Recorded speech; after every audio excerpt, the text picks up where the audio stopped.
तो आज हम भूगोल का चौथा अध्याय जलवायु शुरू करेंगे। देखिए, पिछले 2 अध्यायों में हमने अपने देश की स्थलाकृतियों और अपवाह के बारे में पढ़ा था। ये दोनों ही किसी भी क्षेत्र के प्राकृतिक पर्यावरण को समझने के लिए आप कह सकते हैं कि ये 2 मूल तत्व हैं।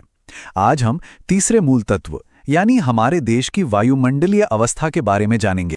अच्छा, इस अध्याय की शुरुआत में ही कुछ बहुत ही सामान्य से सवाल पूछे गए हैं। जरा सोचिए, हम दिसंबर में ऊनी वस्त्र क्यों पहनते हैं, या फिर मई का महीना इतना गर्म और असुविधाजनक क्यों होता है, और भाई जून एवं जुलाई में ही वर्षा क्यों होती है। इन सभी सवालों का जवाब एक ही चीज में छुपा है, और वो है भारत की जलवायु। इसी को समझकर हमें इन सब के उत्तर मिलेंगे। चलिए, सबसे पहले 2 बहुत जरूरी शब्दों का मतलब समझते हैं, मौसम और जलवायु।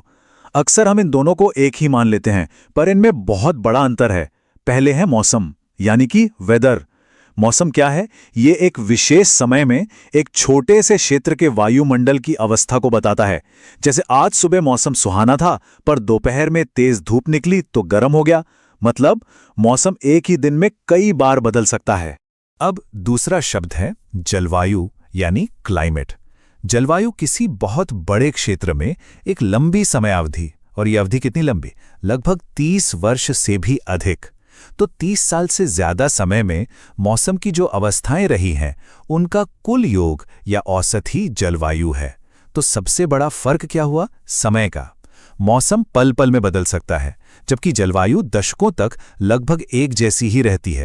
हाँ, एक दिलचस्प बात यह है कि मौसम और जलवायु दोनों के तत्व एक ही हैं। मतलब जिन चीजों से इन्हें मापा जाता है वो कॉमन है। कौन कौन सी हैं वो चीजें? तापमान, वायुमंडलीय दाब, पवन यानी हवा, आर्द्रता यानी हवा में नमी, और वर्षण जिसमें बारिश और बर्फबारी दोनों आ जाती हैं। अब एक बहुत ही जरूरी शब्द पर आते हैं, मॉनसून। ये शब्द तो सबने सुना ही होगा, पर क्या आप जानते हैं कि ये शब्द आया कहां से है? मॉनसून शब्द की उत्पत्ति अरबी भाषा के शब्द मौसिम से हुई है, जिसका शाब्दिक अर्थ ही होता है मौसम। और अगर हम इसके अर्थ की बात करें तो मॉनसून का अर्थ है एक वर्ष के दौरान हवा के दिशा में ऋतु के अनुसार होने वाला परिवर्तन। मतलब जब हवाएं एक मौसम में एक तरफ से बहती हैं और दूसरे मौसम में अपनी दिशा बिल्कुल उलट लेती हैं, बस इसी को मॉनसून कहते हैं। और इसी वजह से भारत की जलवायु को मानसूनी जलवायु कहा जाता है। ये एक बहुत ही महत्वपूर्ण बात है, इसे आप अपने एड्यूटेकन के नोट्स में जरूर लिख लें। एशिया में इस तरह की जलवायु मुख्य रूप से दक्षिण और दक्षिण पूर्व के देशों में देखने को मिलती है। तो ठीक है, हमने ये तो कह दिया कि भारत की जलवायु मानसूनी है, लेकिन इसका मतलब ये नहीं कि पूरे देश में एक जैसी स्थिति रहती है। देश के अलग अलग हिस्सों की जलवायु अवस्था में बहुत ज़्यादा प्रादेशिक भिन्नताएं हैं, मतलब बहुत फर्क है। चलिए 2 मुख्य तत्वों तापमान और वर्षण को लेकर इन भिन्नताओं को समझते हैं। अगर हम गर्मियों की बात करें तो राजस्थान के मरुस्थल में कुछ जगहों पर तापमान 50 डिग्री सेल्सियस तक पहुंच जाता है, और वहीं दूसरी तरफ ठीक उसी समय जम्मू कश्मीर के पहलगाम में तापमान लगभग 20 डिग्री सेल्सियस होता है। सोचिए जरा, एक ही देश में एक ही दिन तापमान में 30 डिग्री का अंतर। अब सर्दियों का उदाहरण देखिए, ये तो और भी हैरान करने वाला है। जम्मू कश्मीर में द्रास नाम की जगह पर सर्दियों की रात में तापमान 0 से 45 डिग्री नीचे यानी -45 डिग्री सेल्सियस तक चला जाता है, जबकि उसी रात को दक्षिण में थिरुवनंतपुरम में तापमान 22 डिग्री सेल्सियस के आसपास रहता है।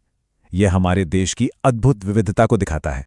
कुछ जगहों पर तो एक ही दिन में दिन और रात के तापमान में बहुत बड़ा अंतर देखने को मिलता है, जैसे कि थार के मरुस्थल में, जहां दिन का तापमान 50 डिग्री सेल्सियस हो सकता है, वहीं उसी रात ये गिरकर 15 डिग्री सेल्सियस तक पहुंच सकता है। और दूसरी ओर केरल या अंडमान निकोबार जैसे जो समुद्री तट के इलाके हैं, वहां दिन और रात के तापमान में मुश्किल से कोई फर्क होता है, लगभग समान ही रहता है। तो ये तो हुई तापमान की बात। अब आते हैं वर्षण पर। तापमान की तरह ही वर्षण में भी बहुत ज्यादा विभिन्नताएं हैं, और ये फर्क सिर्फ बारिश की मात्रा में ही नहीं बल्कि उसके रूप और होने के समय में भी है। चलिए एक एक करके इसे देखते हैं। सबसे पहले वर्षण का रूप। हिमालय के जो ऊंचे क्षेत्र हैं वहां वर्षण अधिकतर हिम के रूप में होता है, यानी वहां बर्फबारी होती है, जबकि देश के बाकी के सभी भागों में ये वर्षा के रूप में होता है, मतलब पानी की बूंदें गिरती हैं। अब आते हैं मात्रा पर। वार्षिक वर्षण यानी साल भर की बारिश में तो जमीन आसमान का अंतर है। देखिए, एक तरफ है मेघालय जहां साल में 400 सेंटीमीटर से भी ज्यादा बारिश होती है, और दूसरी तरफ है लद्दाख और पश्चिमी राजस्थान जहां साल भर में 10 सेंटीमीटर से भी कम बारिश होती है। और आखिर में समय का अंतर। देश के ज्यादातर हिस्सों में बारिश जून से सितंबर के बीच होती है, जिसे हम मानसून का मौसम कहते हैं। लेकिन तमिलनाडु के तट पर अधिकतर वर्षा अक्टूबर और नवंबर के महीने में होती है। इस बिंदु को खास तौर पर ध्यान रखिएगा, ये बहुत महत्वपूर्ण है। तो तापमान और वर्षण में ये जो इतनी भिन्नताएं हैं, इनका सीधा असर लोगों के जीवन पर पड़ता है। इसी वजह से उनके भोजन, उनके वस्त्र और उनके घरों के प्रकार में इतनी विविधता दिखती है। जैसे राजस्थान के लोग जो खाते पहनते हैं या जैसे घर बनाते हैं, वो केरल के लोगों से बिल्कुल अलग होता है। तो अब हमारे मन में ये सवाल उठता है कि आखिर ये भिन्नताएं हैं क्यों? किसी भी जगह की जलवायु को कौन सी चीजें नियंत्रित करती हैं या कंट्रोल करती हैं? इन्हें ही हम जलवायुवीय नियंत्रण या क्लाइमेटिक कंट्रोल्स कहते हैं। किसी भी क्षेत्र की जलवायु को नियंत्रित करने वाले ये 6 प्रमुख कारक हैं। ध्यान से सुनिएगा और इन्हें याद कर लीजिएगा।